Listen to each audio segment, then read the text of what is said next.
বাহরাইনে মোজায় করে মাদক বিক্রি দুই পাকিস্তানি আদালতে। ভিসা শেষ হলেই সৌদি ছাড়তে হবে, জেল জরিমানার সতর্কতা সৌদি সরকারের। আমিরাতের ট্যাঙ্কারে ইরানি হামলা, ভারতীয় নাগরিকের মৃত্যু। কুয়েতে ডেলিভারি প্ল্যাটফর্মে চালু হয়েছে নতুন নিয়ম। ওমানে মুদ্রাস্ফীতির প্রভাবে পণ্যের দাম বেড়েছে, শাকসবজির দামে আগুন। এসব খবর নিয়ে আজকের মধ্যপ্রাচ্যের নিউজ আপডেট, সাথে আছি আমি মাহবুব শারক। শুনছিলেন শিরোনাম, চলে যাচ্ছি বিস্তারিত খবরে। বাহরাইনের মানামায় অভিনব কায়দায় মাদক চোরাচালান করতে গিয়ে পুলিশের হাতে ধরা পড়েছে দুই পাকিস্তানি। এই দুই পাকিস্তানি তাদের গাড়িতে রাখা বেশ কয়েকটি মোজার ভেতরে গাঁজা চোরা কারবারি করছিল। মানামা পুলিশ জানিয়েছে এই দুই পাকিস্তানি আগে থেকেই পুলিশের নজরদারিতে ছিল।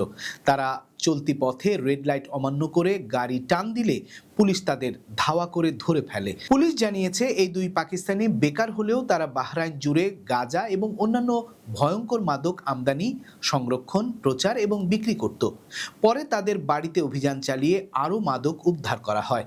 বিচারে অভিযুক্তরা স্বীকার করে নিয়েছে তারা বাহরাইন জুড়ে সক্রিয় একটি মাদক চোরা কারবারির সদস্য হিসেবে কাজ করছিল। জিজ্ঞাসাবাদে তারা আর্থিক লাভের উদ্দেশ্যে মাদক নিজের কাছে রাখা, বিক্রির কথা স্বীকার করেছে। বাহরাইনে মাদক চোরা কারবারির শাস্তি মারাত্মক, ফলে মাদক থেকে দূরে থাকতে হবে প্রবাসী বাংলাদেশিদের। সৌদি সরকার বিভিন্ন দেশের প্রবাসীদের ভিসা লঙ্ঘনের বিষয়ে কড়া বার্তা দিয়েছে। বিদেশি নাগরিকদের সতর্ক করে দিয়ে দেশটি জানিয়েছে ভিসার মেয়াদ শেষ হবার সঙ্গে সঙ্গেই ছাড়তে হবে সৌদি। তারপরও দেশটিতে থেকে গেলে সর্বোচ্চ 50,000 সৌদি রিয়াল জরিমানা, 6 মাস পর্যন্ত জেল, নিজ দেশে ফেরত পাঠানো এবং ভবিষ্যতে সৌদি প্রবেশে নিষেধাজ্ঞার মুখে পড়তে হতে পারে প্রবাসীদের। দেশটির স্বরাষ্ট্র মন্ত্রণালয় জানিয়েছে আবাসন, শ্রম এবং সীমান্ত নিরাপত্তা আইন কঠোরভাবে বাস্তবায়নের অংশ হিসেবেই এই পদক্ষেপ নেওয়া হয়েছে। একই সাথে সৌদি সরকার অবৈধদের বিরুদ্ধে জোরদার অভিযানও শুরু করেছে। মন্ত্রণালয়ের তথ্য অনুযায়ী 2 থেকে 8 জুলাই পর্যন্ত দেশ জুড়ে অভিযানে 15,430 জন আইন লঙ্ঘনকারীকে আটক করা হয়েছে। এদের সবাই প্রবাসী।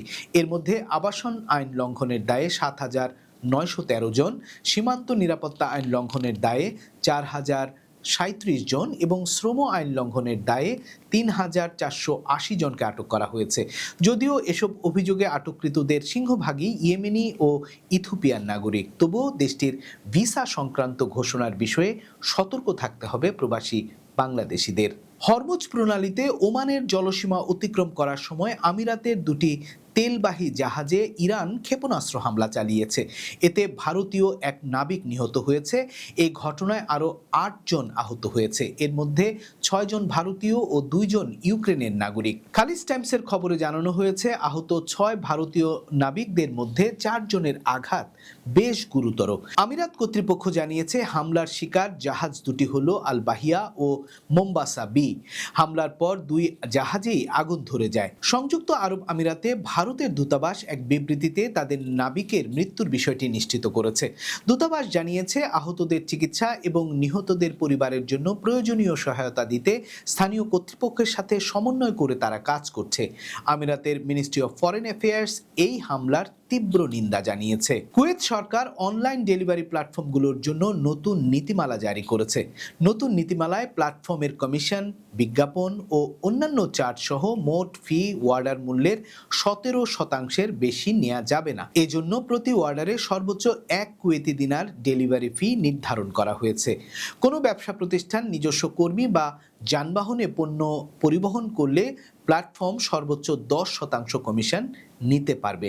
সেক্ষেত্রে ডেলিভারি ফি আদায় করা যাবে না। পাশাপাশি ব্যবসা প্রতিষ্ঠানকে জোর করে প্ল্যাটফর্মের ডেলিভারি সেবা ব্যবহার করানো বা নিজস্ব ডেলিভারি ব্যবস্থার জন্য শাস্তি দেওয়াও নিষিদ্ধ করা হয়েছে।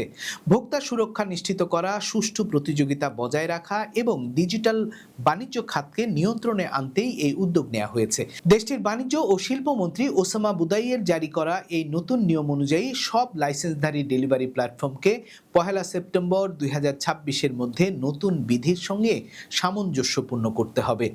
নতুন বিধিমালা সরকারি গেজেট প্রকাশের পর কার্যকর হবে। মধ্যপ্রাচ্যে উত্তেজনা ও যুদ্ধ পরিস্থিতির বিরূপ প্রভাব পড়েছে ওমানের কাঁচা বাজারে।